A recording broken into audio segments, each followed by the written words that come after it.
Yeah, back there. Yeah, that's a great lead for the question. What kind of things do you teach your students? Sorry? What kind of things do you teach your students that aren't everything. necessarily makeup related, but are more business related? And do you have like some success stories with students who've gone through your program and are in the game now? I heard the first part of your question. I didn't hear the second part. Do you have any success stories for students that are kind of in the show now, that are gigging out? Yeah, we had a student, Kevin Kirkpatrick, before he graduated. In fact, he didn't graduate because I sent him to Egypt to work on a 20-week Arabian CSI television series. So then he came back and graduated, but he now was not just a student that graduated from the school. He had a portfolio, with work that he had done. So it depends on how good the students are. If you're good, I can get you 10 minutes at any of the guys who run studios in LA. But it's not just the movies. The training that you get from the school, you can work at museums, mass companies, toy companies, prosthetic labs, dental labs, haunted attractions, theater. It's not just I said prosthetic labs, didn't I? Yeah. So it's not just the movies that you can get jobs in, but we teach everything. It's 16 months, and we're not kidding around. We charge a third of what other schools charge for like 11 weeks or 4 months, But it's a degree program, and we concentrate on everything, even hair work. I mean, most makeup artists don't know how to do hair work. They usually hire a specialist to come in and do it. You can build a toupee before you leave my school. I just insist that they know more about hair work, and that's because of watching Star Trek in the early days. The hair work on that was horrible. Did you ever see that? A wisp of hair here for a mustache. Ridiculous. Star Trek. Did I say Star Trek? Yeah, I meant Star Trek. Not Star Wars, of course. Yeah. Anybody else? Let's see. Well, Did you raise your hand? No. Ugly thing over there? Right over there. Yeah, you. Yeah. No. No, don't cry. Lucas, get out of here already. Yeah. Anybody else? Tom. Hello. There's a question over here she's wondering you'll be offended by. Wait, I can't. Oh, okay, gotcha. What do you think about the new Japanese horror movies that are coming out? The Asian extreme movies? I think they're better than the American remakes. I know. Tell me about it. Especially, I like the original Eye better than the one that came out with Jessica Alba. Yeah, well, I didn't see the Japanese version of that, but it's another example of why they're. What can we do, man? What can we do? Well, that was successful in Japan. Let's try to make our own and see if it's successful. I mean, the logic is just. Well, Tom, not to interrupt the question. No, we're not done. I'm sure you can notice, the room got a little bit more crowded.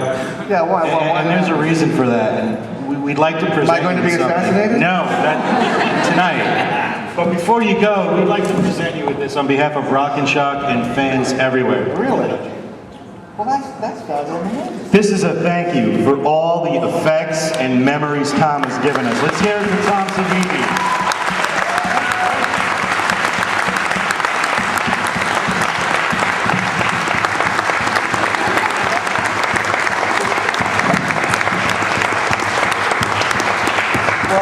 That's just amazing. That's gorgeous. Thank you. I appreciate being appreciated, of course. I'm going to have to find a mailbox somewhere in Worcester here. Is there a mailbox in Worcester? Michelle, is there a... They have the dog and pony thing still. Okay, great. That's great. It's beautiful work. Thank you. Now I'm going to have to get a tattoo, I'm sure. Jamie of Nightmare Tattoos, everybody. Scarring people for years.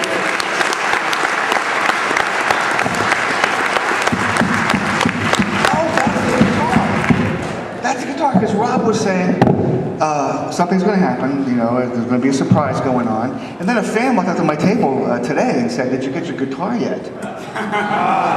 Spoiler. Are you here? No, a fan walked up and said, "Did you get your guitar?" I thought, someone's making me a big guitar or something, so it's got a guitar in it. Yeah. We figured with all your talent, you can add your own neck to it. I'll do that. It'll be a spinal column coming in. We're going to do a couple more questions. Okay, hey, thanks. Good stuff. Who has more questions for Tom? Now that the room is nice and full, right there. Love surprise. In the Ninja Turtle shirt. Yeah, thanks. I guess spit it out, correct it later. It's really not really a question. It's more like, One of the most fantastic scenes I've ever seen that you've ever created was in Friday the 13th 4, I believe, when Tommy smashes Jason in the head with the machete. Oh, yeah. And the machete slides through his head. I have to bow down to you for it. I mean, Thank you, thank you. one of the greatest scenes. I mean, with no. Oh, that messed people up, I know. Yeah. It was beautiful. I mean, thank you. I mean, I cut Jason's head in half in part 4, and he still comes back, you know. Keeps on ticking. I know, I stopped watching him after part 5, and part 5, the fucking ashtray was Jason. His spirit kept invading things, you know. So. However, I just did a documentary called His Name is Jason. It's about every single Friday the 13th. I do too. You were in that? Yeah, they interviewed like 89 people. I hosted, there's 13 segments, and it's coming out in February, right? Yeah. So, I mean, Jason really doesn't exist, if you think about it. He died in the first movie, the mother was the killer, so how do we accept that Jason is still running around? So we had a panel with Betsy Palmer, and she kind of reasoned it out that, you know, they never found him, right? I mean, they never had a burial for Jason. She never buried her son, he just disappeared. Although they buried her at the side of a road, if I remember right. Was it part 4 when Mrs. Voorhees' tombstone was just like on the side of a road somewhere? Really, was it? It was, right? Yeah. They couldn't even put it like in a plot, like fuck it, side of the road for her. She's a bitch. Trailer trash. I didn't know that. But so anyway, so if he did disappear, then that means that this little kid, obviously if he didn't drown, he's retarded, he's a pinhead, that he wouldn't know what to do, you know? Was he eating crayfish out there? You know, until he was 35 years old and nobody saw this weird little kid running around, you know? It takes a lot to believe that Jason is still running around, you know? But it's all about money. I mean, you know, I knew that they were going to make a Friday the 13th, part 13, and that's what this new beginning is, isn't it? Or is that 12? Well, it's what is it? 11. There's so fucking many of them. No, there was Jason X. Freddy versus Jason, Cheryl Jason Hill. X was the 10th, then it was Freddy versus Jason. 11. This is the 12th. 12, okay. So, you know. And Derek Mears, who's right out there and all, I gotta say, man, he looks like a really badass Jason. Oh, I'll bet. He's a nice guy. Did you see the trailer? No, I think I did, yeah. I don't Good stuff. I mean, there's still the same logic, you know, lapses in logic. Oh, look, there's a hole in the wall. Let me stick my arm in there. I went, yeah, and the teenagers, let's separate so he can kill us easier. Okay? The only way we're gonna survive is if we separate. I know, I went to see Resident Evil, and if you're like me, when you go to a movie and there's like a complex of 10 theaters, you sneak into other movie theaters and watch all of them before your movie starts, you know. But I went to see Resident Evil, and when it was over, I walked into Jason X, and it was right where Jason walks into this chamber and like turns into RoboCop, you know. So I thought, this is still very stupid. And then of course he comes back to Earth, and it's all normal again, you know. So, there's no logic, but the reason it exists is because you keep going, you know. Okay, it's your fault.